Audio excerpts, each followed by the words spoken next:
Hello and welcome. My name is Waldo and I'm swapping a 5.9 Cummins paired with an Eaton Fuller manual transmission into this GMC.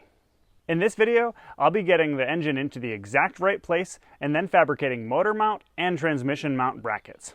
Then I'll be able to cut a hole in the cab so I can mount the shifter.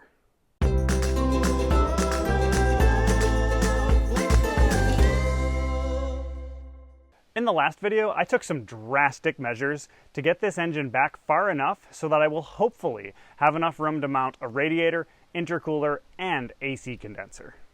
I had to make significant modifications to the frame crossmember, flywheel housing, and the transmission tunnel. First, I'm going to try to get the engine centered in place because I'm planning on using the belt-driven radiator fan, and I want to see if I can use the radiator shroud from the Dodge donor truck. So, I'm going to put the radiator support into place with the radiator shroud, and we'll see if it'll work.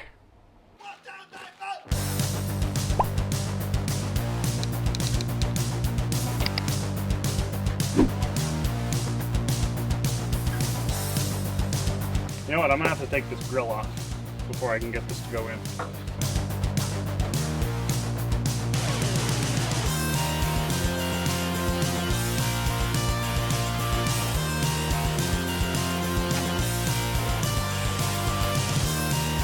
Alright, so the radiator support is approximately in place now.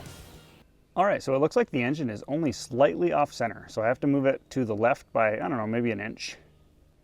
And then the fan blades are actually hitting the bottom of the radiator support right here, so I'm actually going to have to cut off a little bit of this before I go do anything else. A few moments later. With that bit of the lower radiator support cut out, I can now spin the fan freely. Below the radiator support, you can see this fan blade here is sticking out by about 5/8 of an inch. And although this is a little tricky to measure, the fan blade here is about 5/8 to 3/4 of an inch below the top of the radiator support. So to me that means I need to move the engine up by about 5/8 to 3/4 of an inch. So underneath, the engine is actually being held up by a 2x8 that's resting on the front cross member. So I think to get this engine up 3/4 of an inch, I'm going to take a piece of 1x lumber, maybe a 1x8 or a 1x6 if I have one around, stick it underneath, and that'll raise the engine up the 3/4 of an inch that I need. And then I won't have to have the engine on the engine hoist while I'm working out the engine mount brackets.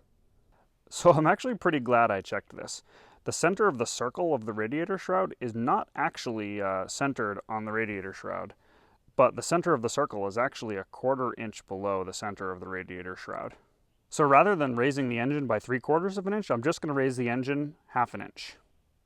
Alright, I'm just going to hoist this thing up and then I'll throw some shims in there underneath the 2x8 and we'll get the engine at the right level.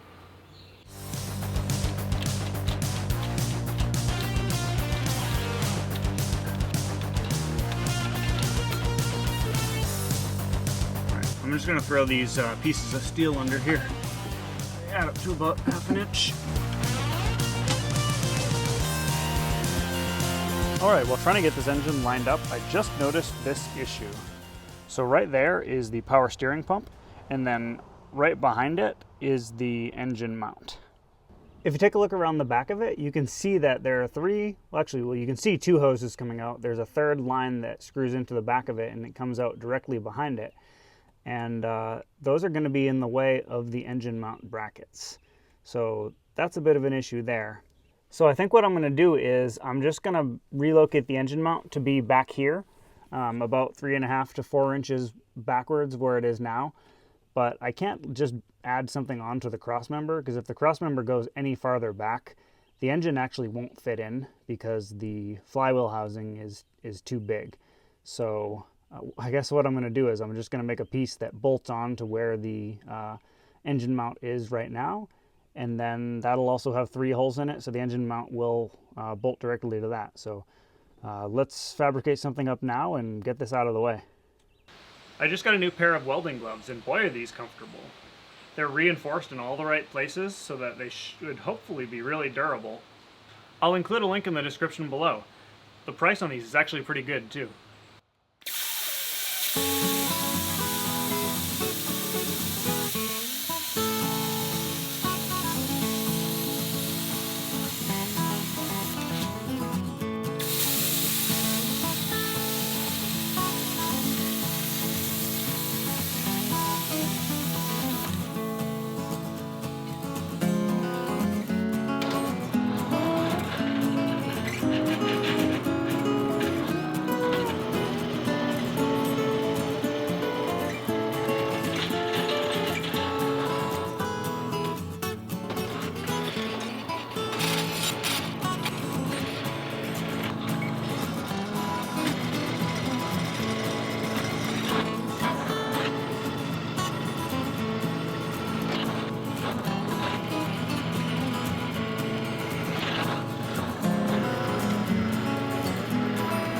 And with all the holes drilled in the plate, I'm going to go ahead and weld these triangular pieces on, just to strengthen the part of the plate that hangs off of the cross member.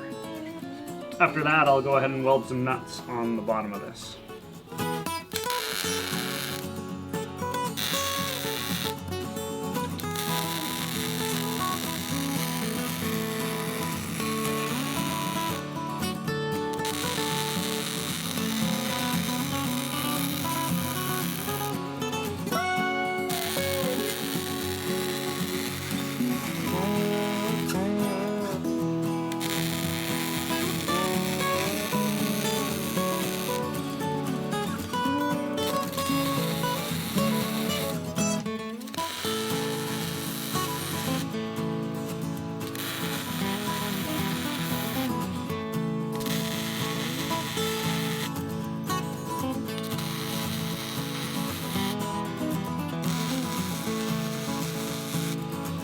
Unfortunately, I did have to pull the engine out one last time. On the plus side, it did give me an opportunity to fit that plate that'll relocate the engine mount, and that all works pretty well. So the change I had to make was I just had to grind down one of these things a little bit more, but it's pretty good now, so I'm going to try that. And while I have the engine out, I'm just going to use a hole saw to make a hole here in the transmission tunnel so that I can do it without having to worry about damaging the transmission below. And what this will allow me to do is I'll be able to see exactly where the transmission is relative to the transmission tunnel when I'm actually cutting the final hole for the shifter to go in.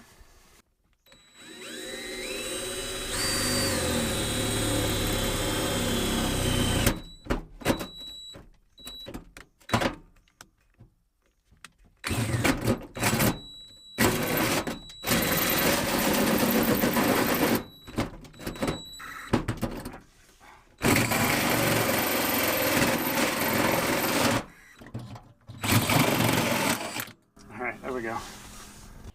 So I have the engine and the transmission back in the truck, and they are exactly in place where I want them. That can of wasp spray is there because mud wasps keep trying to build nests in every single bolt hole in this truck, and it's driving me nuts. I have the engine mounts bolted in place. Next, what I have to do is fabricate the brackets that go from the engine block to the engine mount itself. And here's the driver's side where I moved the engine mount backwards. So the engine mount isolators not only have a bolt hole where a bolt goes through them, but they also have two tabs sticking out that take some of the weight of the engine. To fabricate these engine mount brackets, I'm actually going to use CAD. In this case, cardboard aided design.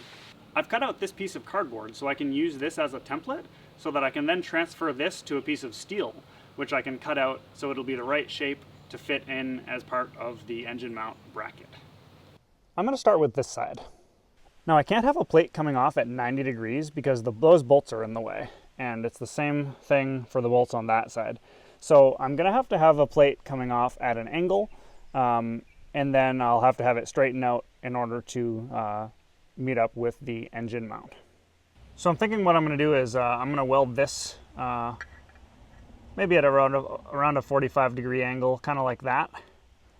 And then I'll do something like that for over here as well. And then I can fabricate a plate that'll be 90 degrees like that, and also one on this side as well. All right, so I got these angled pieces tacked in place. I probably didn't need to have quite as much of an angle as I did, but it's quite all right. They're about 45 degrees. I wanted to make sure I left plenty of room to get these bolts in and out. That being said, I think it's still gonna be a challenge to get the bolts in and out, but that's just kind of the nature of the beast here. So now I can get my cardboard template in here. It goes kind of like this. You can stick a bolt through to make sure it's lined up with the hole. And then I'm going to draw a line on the back of this where it meets the plate behind it. And then I know exactly what I need to cut out for this piece here.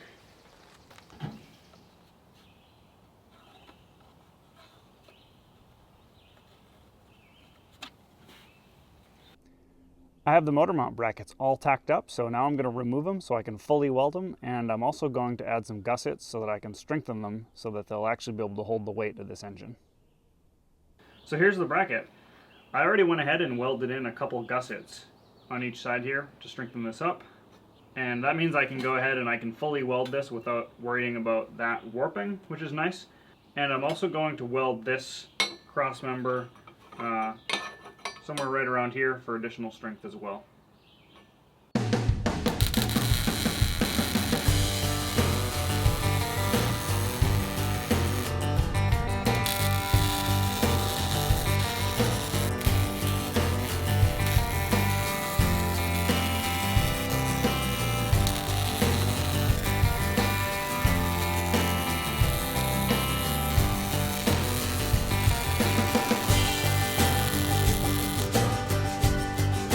Alright, the motor mount brackets are finished. So up next I'm going to install these and then get the motor so it's actually sitting on these. And then I can move on to the transmission mounts. Beautiful, there it is. And I have the other side installed as well. Up next I'm going to work on mounting the transmission. So this is the cross member, and what I'm going to do is I'm actually going to drop this down a couple inches so that I can fit this transmission mount. And I guess just for reference, this transmission mount is the transmission mount for the Dodge, actually. But it doesn't really matter what I use too much because it's kind of a custom fit anyway, so I figured this one will work. Unfortunately, this doesn't quite fit in my chop saw, so I'm going to have to use the plasma cutter.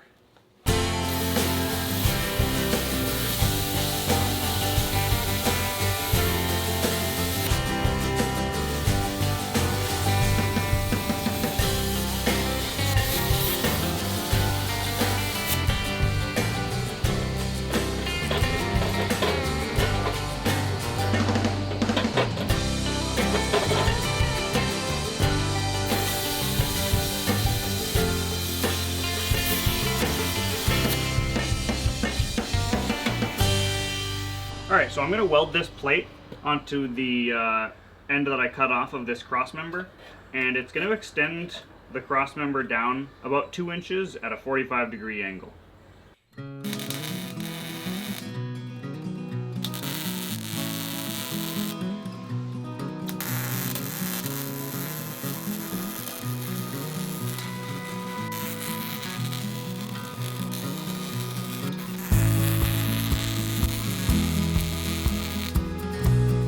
So I actually forgot to grind down the bottom of this cross member, so I think what I'm going to do is I'm going to take this opportunity to get a little bit of practice stick welding, because I haven't actually used this machine for stick welding ever, and I also could use practice with stick welding. So I'm going to be using an 1/8 inch 6011.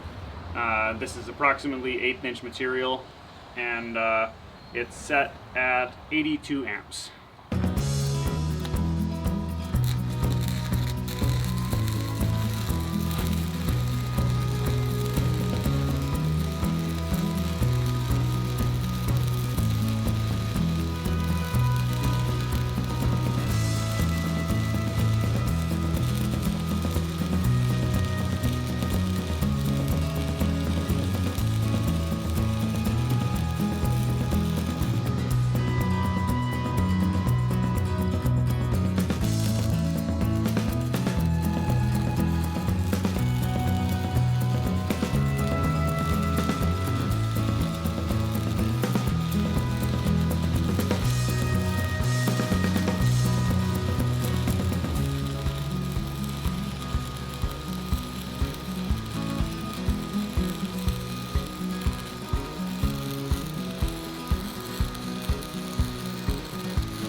Well, it's not pretty, but it should be good enough. Alright, so I have the 2 pieces of the cross member spaced out correctly so that it'll meet up with the frame, and I'm just going to weld this 3/16 inch plate in the middle here.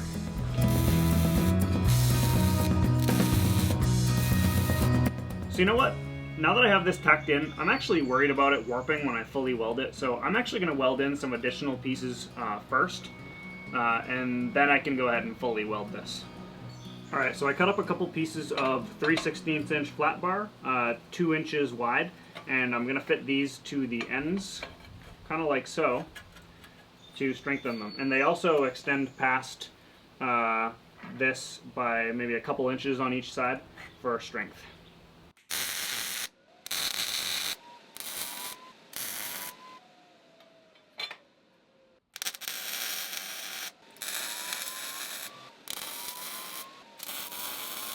All right, I'm going to start by welding up these two side pieces because I don't have to worry about those warping, and then I can weld up the main plate on the bottom here.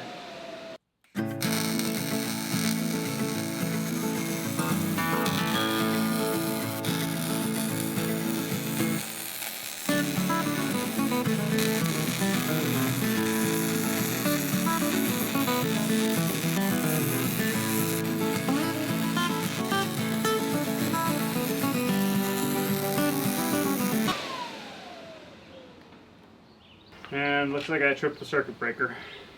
Yeah, so I'm running on 120 volts right now, and I'm welding 3/16 material, so I am kind of pushing the limits of what I can do here. 1 minute, 37 seconds later. Alright, so I switched to 240 volts, so I shouldn't have any other issues like that.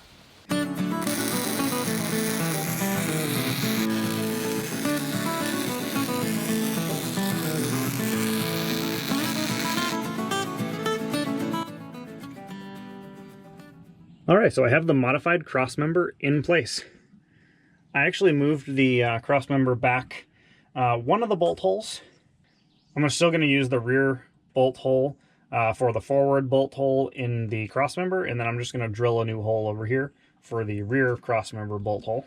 I've gone ahead and mounted the transmission mount isolator on here, and I fabricated a plate out of 3/8 inch flat bar to go on that, and that'll be the bottom part of the transmission mount bracket. In addition to that, I have this plate up here, which is bolted on with 3 bolts. And I have a plate here on the other side of the transmission. All right, so what I'm gonna do here is, I'm just rolling with what I got. I am going to take this piece of flat bar and I'm going to attach it from that bottom plate up to that top plate up there. I'm gonna weld those together. And then I'm gonna do the same thing on this side. I'm going to take this piece of flat bar and I'm going to weld it onto this plate, although I think I'm going to put that behind, kind of like that. And I'm going to start out by tacking these together. I'll remove it, and then I will be able to fully weld it up and add some more bracing and whatnot to make it so that it's actually sturdy.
With this bracket all tacked up, now I can remove it. Hopefully it holds together, and then I'll fully weld it and reinforce it. The next day. All right, so last night I finished welding this thing up. I added a couple of diagonals and some flat bar on the sides here for rigidity. So I guess it's time to go get this thing installed.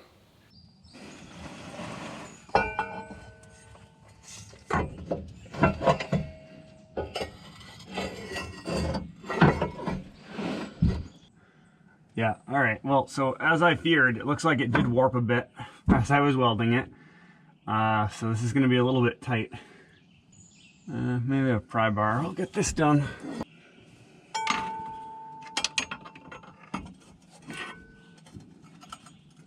Okay, almost. There we go. Well, I might need a persuader to get this into place. Let's see if I can use a makeshift persuader. No, I'm going to need a real persuader.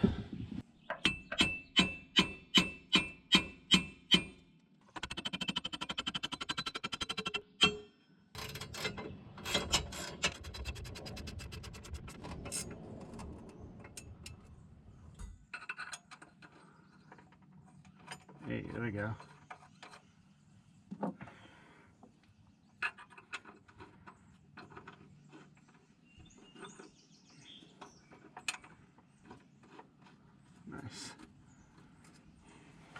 I got all the bolts in on this side, all the bolts in on this side, and I have this bolt in here. The only one I'm having a little trouble getting to line up is this down here.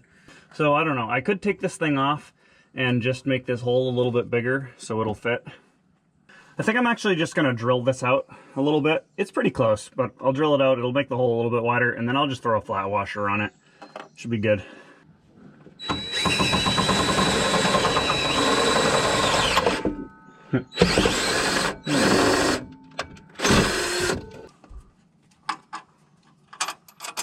There we go.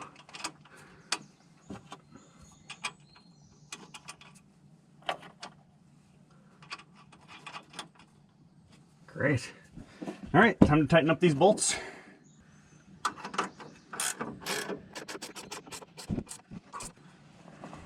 right.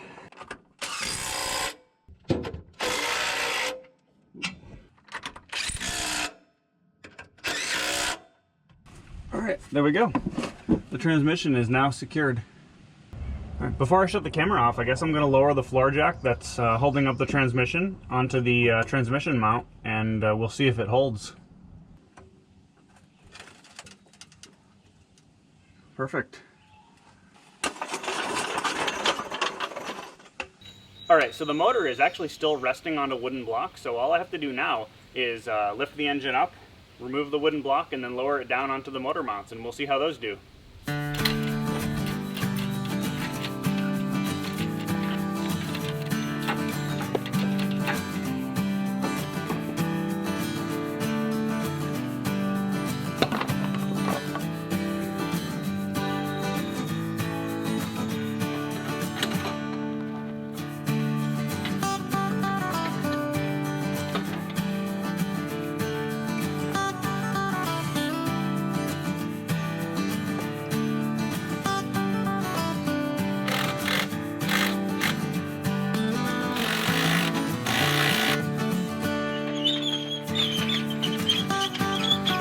And with that, the engine and transmission are fully supported by the mounts. All right, so here's the shift cover, and right there is the transmission tunnel where the shifter is going to come out of the floor. And so I have to cut a hole that's the right size to fit this in there. And I'm thinking probably what I should do is I should probably cut a hole that's a little bit smaller than the size of this like foamish thing, whatever this is, this piece of like insulation. That'll allow me to fit this in, and I think it'll also allow this to seal the opening of the hole once this is in place. That's probably what this was intended to be.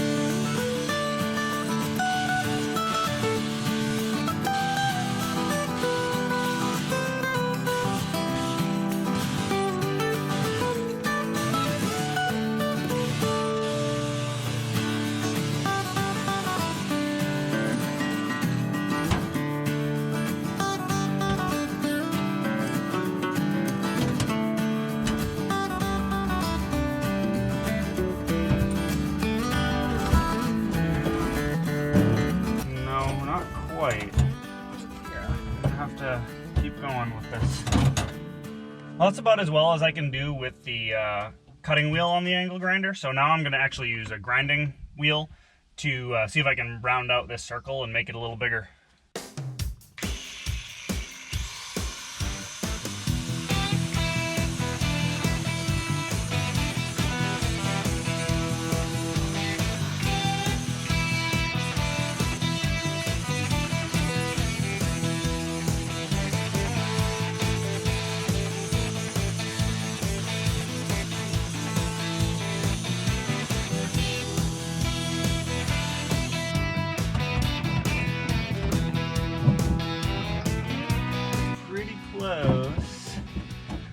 I mean, I have to cut this side out anyway because this is all rusted here, so could just cut that out.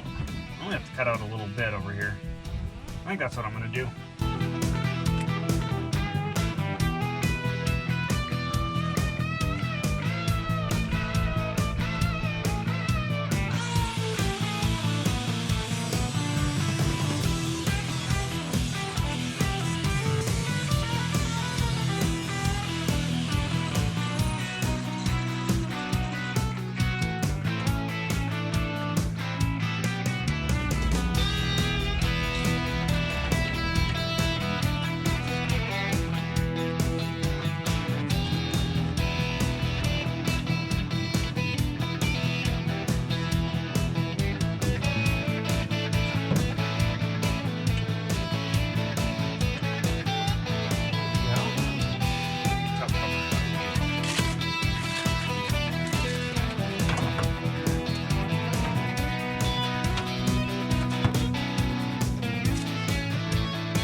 right, well, so the dashboard's a little bit in the way of the shifter, so I will probably bend this, or I'm gonna do something to fix that, obviously. But I mean, also look how big it is. It's way the heck up here. Not surprising when, you know, it came out of a Freightliner, so it came out of a decent sized truck. I think it was a medium duty Freightliner, so not like a big rig or anything like that, but you know, still a fairly good sized truck. So I don't know, I might leave this really long and we'll see how it is. It's kind of obnoxious, but it's kind of fun shifting it, I'm sure. I just wish I could move it through all the gears and see what it felt like, but it's even hard to get it into neutral because the dashboard's in the way. Before I end the video, I just wanted to give an extra special thanks to those of you who have used my Amazon affiliate link to make purchases. It really does help support my work so I can keep creating content. For those of you who are unfamiliar with the program, if you click on any of the Amazon links below and make a purchase, whether it's one of the items that I recommend or anything else on Amazon, I get a small but meaningful commission, and it doesn't cost you anything extra. I haven't yet decided what the next video is going to cover, but I might work on getting the radiator, intercooler, and AC condenser mounted, and then I can see if I can reuse the Dodge fan shroud or if I need to fabricate my own. If you like the video, give it a thumbs up. If you have any questions or comments, let me know down below. Thank you for watching.